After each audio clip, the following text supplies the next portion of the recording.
नमस्कार दोस्तों, मैं डीएम पंडित आपका स्वागत करता हूं मेरे इस यूट्यूब चैनल पे। जैसे कि आप जानते हैं हम बीपीएससी के लिए ठीक है जीके जीएस पढ़ रहे हैं। बीपीएससी हो गया या सीटेट हो गया, डी ट्रिपल एस भी हो गया, सब में ही काम आने आ रही है। किसी एक पेपर के लिए नहीं होता है मेन ठीक है। तो हम जीके जीएस पढ़ रहे हैं, उसके अंदर क्या है, जीके जीएस वाली वीडियो तो आई है चैनल पे। और ईवीएस सबसे ज़रूरी है और साइंस ठीक है। ईवीएस और साइंस को ना नेगलेक्ट नहीं कर सकते हम ठीक है। जो बच्चा नेगलेक्ट करेगा वो पछताएगा भाई। ईवीएस बहुत ज़रूरी चीज़ है ठीक है। तो मैं अपने चैनल पे कर रहा हूँ, आपको वीडियो अच्छी लगे तो करो। लल्लू पच्चू क्वेश्चन आंसर करने से कोई फ़ायदा नहीं है, पेपर कुछ पास नहीं होगा ठीक है। मैं जो क्वेश्चन करा रहा हूँ वो देखो कितने काम किया है ठीक है। तो स्टार्ट करता हूँ बिना बकवास के। पहला है, वायुदाब नापने के लिए किस यंत्र का प्रयोग किया जाता है। तो वायुदाब नापने के लिए कौन से यंत्र का प्रयोग किया जाता है, तो इसका नाम है ये क्या बनता है, बैरोमीटर। याद रखना, बैरोमीटर से वायुदाब नापा जाता है ठीक है। बैरोमीटर वायुदाब मापने के लिए बैरोमीटर नामक यंत्र का प्रयोग किया जाता है। बैरोमीटर में वायुदाब मापने के लिए Hg पारा नामक धातु का प्रयोग किया जाता है। बैरोमीटर में पारे के नीचे देखिए, बैरोमीटर में पारे का नीचे गिरना यह तो मौसम का संकेत देता है, जबकि थर्मामीटर में मानव शरीर ताप और सिस्मोग्राफ में भूकंपीय तरंग, हाइड्रोमीटर आर्द्रता बताता है। तो थर्मामीटर हमारा तापमान बताता है, सिस्मोग्राफ भूकंप बताता है और हाइड्रोमीटर आर्द्रता बताता है कि वायुमंडल में कितनी नमी है ठीक है, गीलापन है। और बैरोमीटर क्या बताता है यार, वायुदाब बताता है ठीक है। अगले पे चलता है, ऐसा करता हूँ आपको अच्छे लग रहे होंगे। देखिए अब दूसरा पे आ जाते हैं। बीटी कपास है। बीटी कपास क्या है, एक संकर पौधा, एक ट्रांसजेनिक पौधा, एक प्राकृतिक पौधा या एक औषधि पौधा। तो बीटी कपास क्या है, एक ट्रांसजेनिक पौधा है यार, ट्रांसजेनिक। देखो ट्रांसजेनिक क्या होता है मेरे दोस्तों, बीटी कपास एक ट्रांसजेनिक पौधा है।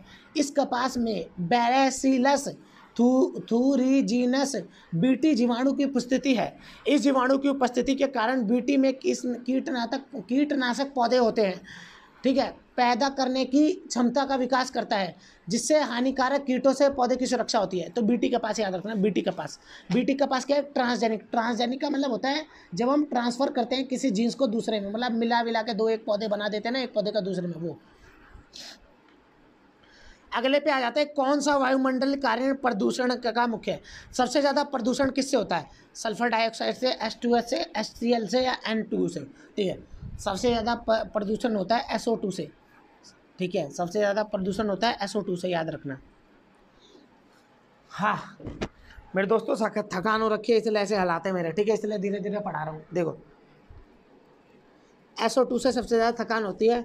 अम्लीय वर्षा का मुख्य कारण SO2 है, सल्फर डाइऑक्साइड गैस है, जो उद्योगों तथा वाहनों में उत्सर्जित होती है तथा वर्षा की बूंदों तथा ओसों की बूंदों के साथ मिलकर अम्लीयता का गुण प्रदर्शित करती है। इसमें फसलों तथा इमारतों को क्षति पहुंचाती है और स्वास्थ्य पर हानिकारक प्रभाव भी पड़ता है ठीक है। किससे, SO2 से, सल्फर डाइऑक्साइड से, याद रखना, सल्फर डाइऑक्साइड से ठीक है। सल्फर डाइऑक्साइड के कारण ही मेरे दोस्तों वो जो ताजमहल है ना वो पीला पड़ रहा है, सल्फर डाइऑक्साइड के कारण। चलो अगले पे चलते हैं। निम्नलिखित में कौन सी सर्वाधिक उत्पादन पारिस्थितिकी तंत्र है। कहाँ पे सबसे ज़्यादा अच्छे पौधे और सबसे ज़्यादा तरह के पौधे मिलेंगे, जहाँ पे बहुत ज़्यादा होते हैं जीव और पौधे। तो ये होगा उष्णकटिबंधीय वर्षावन। उष्णकटिबंधीय वर्षावन पता है क्या होते हैं, जहाँ पे धूप और वर्षा ना दोनों बराबर पड़ती है और मज़ेदार पड़ती है, जैसा अमेजोन के जंगल ठीक है। तो उष्णकटिबंधीय वर्षावन सर्वाधिक उत्पादक पारिस्थितिकी तंत्र है, क्योंकि इस प्रकार के वन विषुवत रेखा के आसपास पाए जाते हैं। विषुवत रेखा मतलब ये गोला है, गोले के आसपास ही, इस लाइन के आसपास ठीक है, जहाँ पे धूप और वर्षा बराबर होती है ठीक है। क्योंकि इस प्रकार के वन विषुवत रेखा के आसपास पाए जाते हैं, परिणामस्वरूप इस क्षेत्र में पर्याप्त वर्षा तथा पर्याप्त तापमान रहता है, मतलब धूप और वर्षा दोनों बराबर रहती है इसलिए ठीक है। याद रखना, उष्णकटिबंधीय वर्षावन, उष्णता भी होगी, गर्मी भी होगी और वर्षा भी होगी ठीक है। अब निम्नलिखित में से आम पकाने के लिए कौन से रसायनों का प्रयोग किया जाता है, कैल्शियम कार्बोनेट का, कैल्शियम कार्बाइड का ठीक है, या कैल्शियम हाइड्रोक्साइड का, कैल्शियम क्लोराइड का। ये तो फल पकाने वाले लोगों को पता होगा ठीक है।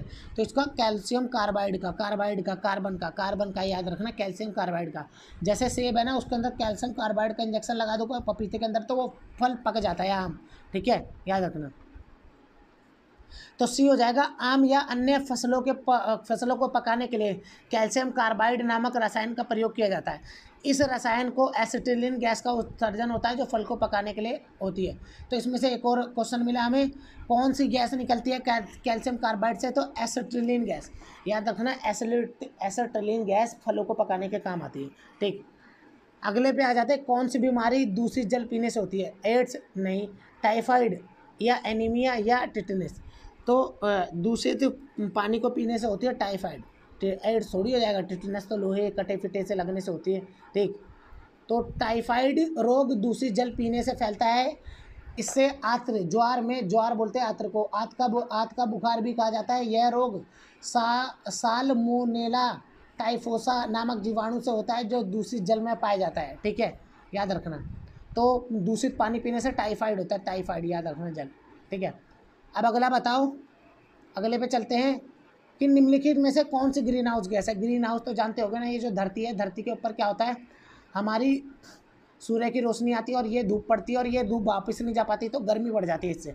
और ये क्यों हो जाता है? क्योंकि हमारे यहाँ सबसे ज़्यादा क्लोरोफ्लोरोकार्बन बनते हैं, और क्लोरोफ्लोरोकार्बन में सबसे बुरी वाली गैस कौन सी है हमारी? याद रखना, CO2, कार्बन डाइऑक्साइड, याद रखना है। नहीं, सॉरी, कार्बन डाइऑक्साइड नहीं है, ये है CO है, ठीक है, कार्बन मोनोऑक्साइड, याद रखना, कार्बन मोनोऑक्साइड। तो ये रहा, ये पढ़ते हैं हम, मेरे से गलती हो गई थी, अब पढ़ते हैं, ठीक है। तो ग्रीन हाउस गैस वह गैसें हैं जो पृथ्वी की ऊष्मन तापमान को बढ़ाने में सहायक होती है। प्रमुख ग्रीन हाउस गैसें carbon dioxide, nitrous oxide, methane gas, chlorofluorocarbon है। Carbon monoxide green house gas नहीं होती। तो इसमें पूछा था कि कौन सी गैस कार्बन डाइऑक्साइड नहीं होती, तो कार्बन मोनोऑक्साइड याद रखना, ठीक है, कार्बन मोनोऑक्साइड याद रखना। कौन सी गैस? कार्बन मोनोऑक्साइड, ठीक है। इनमें से कौन से पौधे द्विबीज पात्र नहीं होते? द्विबीज पात्र का मतलब है, जैसे चना है, चने में दो टुकड़े होते हैं ना, एक इधर होता है एक इधर होता है। चने की दाल है, दो होते हैं, एक इधर एक इधर, तोड़ा होगा चने को तुमने। तो बांस, केला, गन्ना या सरसों, तो सरसों में कहाँ द्विबीज पात्र होते हैं, ठीक है। नहीं पूछा इसमें कौन सा द्विबीज पात्र है, केले के दो टुकड़े कर लोगे क्या? नहीं ना, बांस के दो टुकड़े नहीं होते, गन्ने के नहीं हो सकते। लेकिन सरसों देखा होगा तुमने, सरसों ऐसी होती है, इसमें दो हिस्से होते हैं, एक इधर के एक इधर की। समझ आ रहा है तुम्हें? आशा करता हूँ आ रहा होगा, ठीक। तो वे फसलें जिनके दो पत्तियाँ, दो दल होते हैं, जैसे दाल होती है सरसों की, उसके देखना दो हिस्से होते हैं, तो वो दो बीजपत्री कहलाते हैं। जैसे सरसों, अरहर, मटर, चना। मटर भी देखा होगा, मटर को तोड़ोगे तो दो हिस्से हो जाएंगे बराबर बराबर, बॉल की तरह, ठीक है। पौधे में जल का अधिकरण कौन करता है? तो मैं बता दूं, पौधा है, पौधे में है ना, देखो पौधे में जल ले जाता है जाइलम, ठीक है, और फल ले जाता है फ्लोएम, ठीक है। फल मतलब खनिज ले जाता है, खाना, तो जाइलम होगा इसका आंसर, याद रखना, ठीक। ज़्यादा हम टाइम वेस्ट कर नहीं सकते, क्योंकि टाइम वेस्ट करेंगे तो हमारे पास इतना टाइम नहीं, पेपर अगले ही महीने हमारे सर पे है, ठीक है। तो अच्छे अच्छे क्वेश्चन आंसर पढ़े, टाइम पास मत करें, नहीं पछताएंगे, ठीक है। कहाँ पढ़ रहे थे आप लोग? तो पौधे में मिट्टी से जल का अवशोषण संचरण जाइलम कर जाता है, ठीक है। आपको अच्छे अच्छे क्वेश्चन आंसर करवा रहा हूँ, देखिए। कौन से 4 प्रथम साहित्य स्रोत है? ऋग्वेद, सामवेद, यजुर्वेद, अर्थवेद, ठीक है। कौन सा प्रथम साहित्य है? तो सबसे पहले कौन लिखा गया था? ऋग्वेद। मैं बता दूं आपको, ये चारों वेद है, लेकिन क्या हुआ था, दो वैदिक काल थे। एक पहला वैदिक काल था जो बोलते हैं प्रथम वैदिक काल, एक होता है पश्चिम वैदिक काल, बाद का। तो प्रथम वैदिक काल में एक ही ग्रंथ लिखा था जो बोलते हैं ऋग्वेद, और बाद के वैदिक काल में ये तीनों ग्रंथ लिखे गए हैं, समझ आया? ये तीनों बाद के वैदिक काल में लिखे गए हैं। ये लिखा गया ऋग्वैदिक काल में, ऋग्वैदिक काल में अकेले ऋग्वेद लिखा गया, ठीक है। तो भारत का प्राचीनतम ग्रंथ, प्रथम ग्रंथ ऋग्वेद है। इस ग्रंथ में इंद्र की पूजा की गई है। चरमणि सिद्धांतों का सर्वप्रथम पुस्तक। इस पुस्तक में 10 मंडल और 128 सूत्र और 10 मंडल है, ठीक है, समझ आ रहा है? अब पृथ्वी के 99% भाग पर कौन सी दो गैसों का विस्तार है? तो पृथ्वी के 99% भाग पर कौन सी दो गैसें हैं? तो इसका आंसर होगा बी, ऑक्सीजन और नाइट्रोजन, समझ आया? कौन सी दो गैसें हैं? तो इसका आंसर हो जाएगा बी, ऑक्सीजन और नाइट्रोजन। देखिए, वायुमंडल में अनेक प्रकार की गैसें होती हैं, इसमें गैसों में सबसे ज़्यादा नाइट्रोजन 78% और दूसरी सबसे ज़्यादा कौन सी है? ऑक्सीजन है, ठीक है। ऑक्सीजन हम लेते हैं और नाइट्रोजन हम ले नहीं सकते, ठीक है। हम पता है ना, हम ऑक्सीजन से जीते हैं। इस प्रकार वायुमंडल में नाइट्रोजन और ऑक्सीजन मिलकर 99% बना लेती है। ये देखो ना, 8 1 9 7 2 9, ठीक है, तो 99 हो गया, ठीक, 99%। आशा करता हूँ आपको समझ आ रहा होगा। अब देखो, अगला क्वेश्चन है, पर्यावरण अध्ययन में शैक्षणिक भ्रमण का उद्देश्य है। जो पर्यावरण अध्ययन पढ़ाते हैं ना, EVS पढ़ाते हैं, इन्वायरमेंटल साइंस, तो बच्चों को क्यों पढ़ाते हैं? इसका आंसर देना है आपको, ठीक है।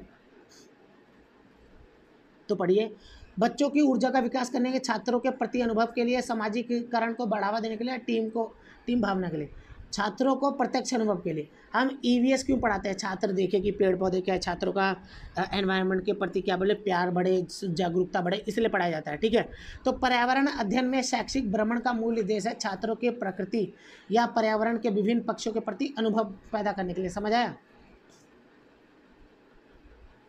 कार्य की रूप से सूक्ष्म मिट्टी की क्या विशेषता है? उसमें अधिक जल होता है, पौधे में प्रकाश पर्याप्त नहीं मिलता, मिट्टी में लवणता और सांद्रता होती है, मिट्टी कठोर होती है। ठीक है, तो कार्य की सूक्ष्म रूप में सूक्ष्म पौधे की क्या विशेषता है? ठीक है, कार्य की रूप में सूक्ष्म मिट्टी की क्या विशेषता है? सी, कार्य की रूप में सूक्ष्म मिट्टी में लवणता की सांद्रता अधिक होती है। ठीक है, तो आंसर क्या होगा? सी, कार्य के रूप में सूक्ष्म मिट्टी में की क्या विशेषता होती है? इसमें मिट्टी में ना लवण सांद्रता अधिक होती है, याद रखना। ठीक है, ऑप्शन हो जाएगा सी। तो कायिक रूप में सूक्ष्म मिट्टी में लवण की सांद्रता अधिक होती है, याद रखना। ठीक है, अब आ जाता है क्वेश्चन 14वां। ठीक है, यह सतत और व्यापक मूल्यांकन की आवश्यकता क्यों होती है? सतत या व्यापक मूल्यांकन अगर आपने नहीं पढ़ा है तो मैं बता दूं, सतत और व्यापक का मतलब होता है लगातार मूल्यांकन करना, और व्यापक का मतलब है बड़े लेवल पर मूल्यांकन करना, जिसमें सब कुछ आता है। बच्चे पढ़ाई करते हैं, अच्छे हैं कि नहीं है, बच्चों को गाना आता है नहीं आता है, या बच्चे केवल बदतमीजी करते हैं, या कुछ और भी इनकी रुचि है। ठीक है, ये सारी चीज़ें। तो इसका आंसर हो जाएगा 14वें का, इसका आंसर हो जाएगा आपका सी। ठीक है, निरंतर मूल्यांकन होते रहने से शिक्षार्थियों में परीक्षा का अनावश्यक भय नहीं होता। जब रोज़ रोज़ ही मूल्यांकन होगा, टेस्ट होगा, तो बच्चों की आदत हो जाएगी, तो वो डरेंगे क्यों? ठीक है, तो इसका आंसर हो जाएगा सी। बाकी देख लेना, मैं आगे पढ़ाने जा रहा हूँ। ठीक है, आखिरी सवाल 15वां। तो चरने वाले पशु वनस्पति को कैसे बदलते हैं? चरने वाले पशु होते हैं, वो वनस्पति को कैसे बदलते हैं? ठीक है, चरने वाले पशु वनस्पति को, तो इसका आंसर हो जाएगा सी, चुनकर चरना। चरने वाले पशु वनस्पति को कैसे बदलते हैं? तो क्या हो जाएगा इसका आंसर? चुनकर चरना। तो क्या होता है, जो जानवर होते हैं चुन के ही तो चरते हैं कि कुछ भी खा लेते हैं? नहीं ना, जानवरों के बीच में कुछ भी रख दो तुम, कचड़ा वगैरह और भूसा, तो वो कचड़ा हंसा के जीभ से देखना गाय भूसा ही खाएगी या गेहूँ ही खाएगी।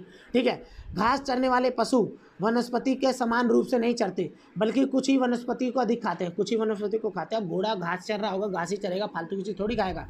तथा अनेक स्थान पर अन्य वनस्पतियाँ उग जाती है। तो ये बोलना चाह रहा है, देखो क्या होता है कि ये जैसे ज़मीन है, यहाँ पे कुछ और उग रखा है, यहाँ पे कुछ और घास उग रखी है, तो क्या होगा, जो चरने वाला घोड़ा होगा ना, तो ये घास ही खाएगा, तो बार बार घास खा लेगा ना यहाँ से, तो यहाँ पे कुछ और प्रजाति हुई उगती रहेगी। ठीक है, वो ज़्यादा उग जाएगी, ये बोलना चाह रहा है। ठीक है, तो आज के लिए इतना ही काफ़ी। अगर वीडियो अच्छी लगे तो प्लीज़ लाइक करना, अगर आपने वीडियो को ज़्यादा लाइक करा और ज़्यादा शेयर हुई नहीं, क्योंकि जब आप लाइक करते हैं ना वीडियो देखने के बाद, तो क्या तो लाइक होने से यूट्यूब वालों को पता लगता है कि हाँ इसकी वीडियो अच्छी है, या जब पूरी वीडियो देखते हैं कमेंट करते हैं तो यूट्यूब वाले हमारी वीडियो को आगे भेजते हैं। जब आगे भेजेंगे तो हमारी वीडियो आगे बढ़ेगी, ज़्यादा लोग देखेंगे, तो इससे हमें थोड़ा फ़ायदा होगा। ठीक है, तो मैं चाहता हूँ आप लोग ये करें, लाइक करें, वीडियो में कमेंट करें। ठीक है, पूरी देखें, समझ आ रहा है? इससे आपको भी फ़ायदा होगा, मेरे को भी फ़ायदा होगा। मैं ये नहीं बोला मेरा कोई फ़ायदा नहीं होगा भाई, बाद में फ़ायदा होगा, अभी नहीं होगा। ठीक है, मैं अपने फ़ायदे के लिए कह रहा हूँ। ठीक है, तो प्लीज़ लाइक करें इस वीडियो को, फ़ायदा होगा तो मैं आपसे दुआ करूँगा आपकी भी क्या हो, नौकरी लगे। धन्यवाद। बाकी आप लाइक करें या ना करें, आपका भला हो, आपके घर परिवार सुखी शांति रहे। धन्यवाद।